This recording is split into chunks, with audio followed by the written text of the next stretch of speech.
Salut les stratoniens, j'espère que vous allez tous super bien. On est parti aujourd'hui pour une nouvelle vidéo analyse technique sur le Bitcoin. On va aussi parler du copy trading sur BitGet et bien évidemment on ira voir tous les indicateurs comme l'Open Interest et les funding dans cette vidéo.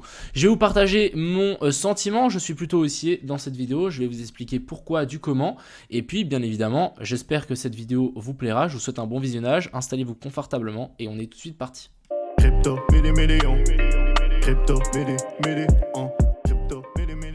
Je voulais directement revenir sur la vidéo de hier, donc merci à tous pour vos retours. J'ai pas encore eu le temps de répondre à tout, mais j'ai pas mal lu vos commentaires.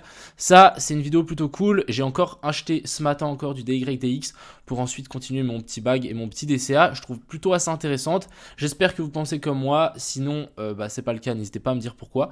Mais ça me semblait plutôt assez intéressant de vous partager ceci. Donc si vous l'avez pas vu, je mettrai le lien dans la description. N'hésitez pas à y aller. Deuxièmement, on va parler directement du copy trading. Donc je rappelle que le copy trading, je suis prêt à tout perdre. Maintenant, j'ai un petit peu réduit mes mises pour que quand même on survive, même si on prend la suite des pertes. Bien évidemment, ça arrive à n'importe quel trader de se prendre des dizaines de pertes à la suite. C'est juste une mauvaise passe et c'est comme ça. Donc là, on va en train de reprendre plus ou moins les pourcentages. On va remonter petit à petit. On est à 1280. L'objectif, c'est quand même de remonter à 2000. Et puis ensuite, bien évidemment, ça sera 5000, 10 000, etc. Actuellement, j'ai un petit trade en cours, donc si on regarde bien dans copy trade, ici j'ai un petit trade en cours, donc plus 34%, on va essayer d'aller chercher un petit peu plus haut, je vous explique tout ça dans cette vidéo. Donc le trade que j'ai pris ce matin, c'était déjà celui-là, donc je l'ai pris hier dans la nuit, j'avais partagé ici une entrée, donc avant même qu'on chute, je vous la montre tout de suite à l'écran. J'avais mis cette petite charte et cette petite ordre avant d'aller me coucher. Donc vraiment entrer ici sous les coils low. Donc ici on avait vraiment une poche de liquidité qui s'était formée. Je me suis dit il y a forcément à un moment on va venir chercher ça sans passer sous ce plus bas pour ensuite pumper et chercher en fait toutes les liquidités qui y a en haut. Je vais vous montrer pourquoi, mais il y a un paquet de liquidités à venir chercher là-haut. Et du coup, on a placé ce petit ordre et directement on est rentré en fait dans la nuit et directement après on a eu un petit pump. Donc ici comme on peut le voir ça a bien pump. Malheureusement moi je n'ai pas suivi exactement mon plan entre guillemets, mais bon j'ai mes sentiments qui sont rentrés un petit peu en jeu je pense.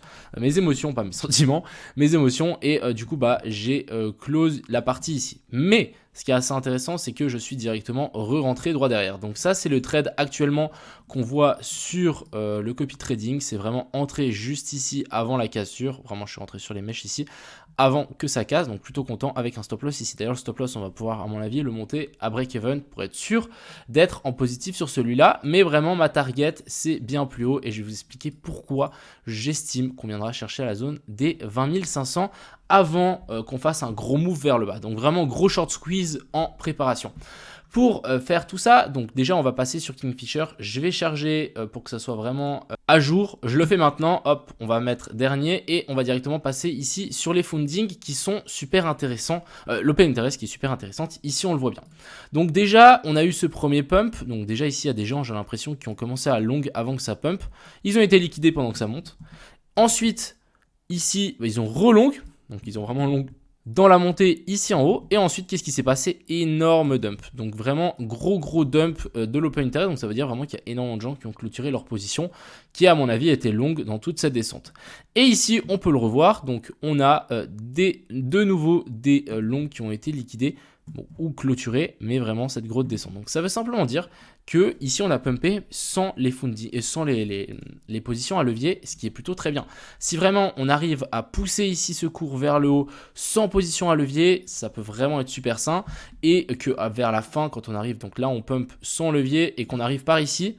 Là, il y a de nouveau un gros pic dans l'Open Interest et les gens sont en train de long FOMO. Là, vous pourrez être sûr qu'on a de nouveau un top et on viendra les rects plus bas. Donc ça, c'est vraiment le plan actuel pour le BTC.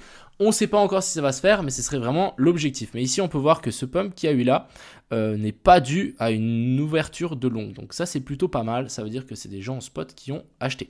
Ensuite, ici, du côté des liquidations, on a vraiment un gros pic de liquidation, donc le plus proche qui se retrouve à 19 600. C'est vraiment la prochaine zone à venir chercher, c'est juste au nord. Donc je ne vois pas pourquoi on n'irait pas chercher ces liquidations ici au nord. Ensuite, on a de nouveau ces mêmes liquidations au sud, ça n'a pas changé, elles n'ont pas augmenté, elles n'ont pas diminué par rapport aux autres vidéos, ça n'a pas changé. Par contre, au nord, on commence quand même à avoir un petit paquet jusque vers la zone des 28 000. Donc, est-ce qu'on ne va pas avoir un pump jusqu'à 28 000 et ensuite, on se retournera. Si vraiment on a un pump jusqu'à 28 000, hein, ça fait vraiment un gros pump, ça veut dire qu'on vient chercher jusqu'ici en haut et ensuite on recorrigera tranquillement. Et là on pourrait être sûr qu'on est vraiment dans une grosse zone d'accumulation et de grosse zone de bottom. Donc voilà un petit peu pour ces liquidations ici, mais c'est vrai qu'on en a quand même au nord, juste placé ici au-dessus de ces anciens tops. Et comme on peut le voir en fait sur la charte, je vais vous tirer une ligne à chaque fois. Alors, hop, on va tirer une ligne horizontale. Donc, dites-vous qu'au-dessus de chacune de ces lignes ici, il y a des liquidations qui sont placées. Hein. Je ne vais pas toutes les faire partout, mais je vais prendre les principales. Donc, jusqu'ici, ici. Donc là, on en a déjà 3. Mais vous pouvez être sûr que là, déjà, tout ici, on a des liquidités. Ici, on a des liquidités. Et jusque-là, on a des liquidités. Donc, vraiment, pour moi, il y a beaucoup plus de chances qu'on aille chercher en fait au nord qu'au sud. Alors qu'au sud, à chaque fois, on est venu reprendre. Vous voyez ici, chaque fois, les mèches, on est venu les rechercher. C'est seulement ici où on arrive à faire 2 bottoms, même 3 bottoms, tac, un peu plus haut. J'ai juste l'impression que les bulls sont en train de reprendre un petit peu de force et ils se disent ok, bon, on va plus se laisser faire attaquer à chaque fois. Et au final, bon, on va réussir à maintenir en fait cette petite hausse et au final, on va venir péter ici et ensuite, on reviendra chercher ces liquidités ici des longues qui sera resté avant ce fameux pump et du coup, bien évidemment, on reviendra les chercher et là, pourquoi pas aller chercher, je sais pas pourquoi pas, mais les 16 000, 14 000. Donc vraiment le plan à moyen terme, ce que j'estime et ce que je pense qu'on peut faire, c'est ici on maintient ces bottoms, j'espère que ça va se faire, hein. On a l'ouverture de Wall Street dans pas longtemps, bref, que ça maintienne. Ici on pousse jusque vers la zone ici des 20 000, 21 000 et des brouettes, on revient jusqu'ici, ici on fasse une déviation au-dessus de ce top, donc quand je dis déviation, c'est vraiment... On fait un petit M au-dessus de cette ligne. Donc, on pourrait estimer ici qu'on est dans un range. On fait un petit M au-dessus de cette ligne. On réintègre, pullback. Et là, hop. Donc là, on redescendrait vers la zone des 19 000. Et ce qui nous ferait une accumulation, manipulation et extension. C'est vraiment quelque chose de complètement basique et de super simple dans un marché autant manipulé que le Bitcoin. Voilà, c'est quelque chose qui pourrait très bien fonctionner. Et c'est quelque chose que je vais surveiller pour les semaines et jours à venir. On verra. Ça peut aller très vite, ne l'oubliez pas, on est sur les cryptos. Donc voilà un petit peu mon ressenti pour le Bitcoin. Moi, je vais continuer à essayer de passer mes petits trades. À chaque fois, je vais quand même essayer de les clôturer en positif parce que je sais que vous avez des frais et comme ça limite les frais chez vous. Et ça peut plutôt être pas mal. Donc vraiment, j'essaie d'être au mieux pour vous et pour moi, pour qu'on ça puisse durer dans le temps, bien évidemment. Personnellement, j'ai hâte de passer 2-3 trades pour qu'on puisse reprendre des tailles normaux ou normales. Une taille normale, ouais, voilà, de trade pour qu'on puisse augmenter le capital plus en plus vite. Mais c'est vrai qu'avec un marché pareil où on fait des pump and dump et que c'est du gribouillis d'un enfant de 4 ans, c'est compliqué à passer des longs trades et des gros trades. Maintenant que c'est fait pour le Bitcoin, je veux directement passer sur l'indice du dollar qui est potentiellement en train de nous faire un top. Je dis pas qu'on a un top, mais on a eu une grosse mèche. Donc qu'est-ce qui s'est passé cette nuit? On a la livre sterling qui a perdu 20% en 3% en 20 minutes, si je dis pas de bêtises, ou c'est 20% en 3 minutes, je sais plus. On va juste aller checker ça ensemble, je vais juste checker. Voilà, j'ai retrouvé CryptoPixel qui nous avait fait un petit tweet, donc voilà, il perd 5% contre le dollar en 20 minutes, ce qui est immense, et en fait c'est ce qui nous a propulsé l'indice du dollar vers le haut. Ici on peut voir que les dernières bougies ici sont juste immenses, et du coup là on est un petit peu en train de topper, donc ça c'est plutôt pas mal. Je dis pas qu'on est un top, mais il faut absolument qu'on arrive à casser cette zone parabole dans les plus bref délai, hein. Vraiment dans 4 jours on a la clôture en monthly.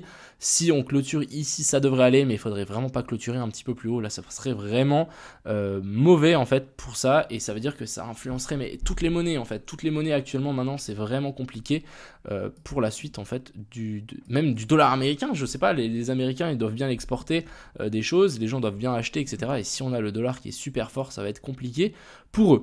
Pour finir, pas pour finir, mais on va continuer sur le SP500 qui est vraiment de nouveau dans notre zone Last Hope ici.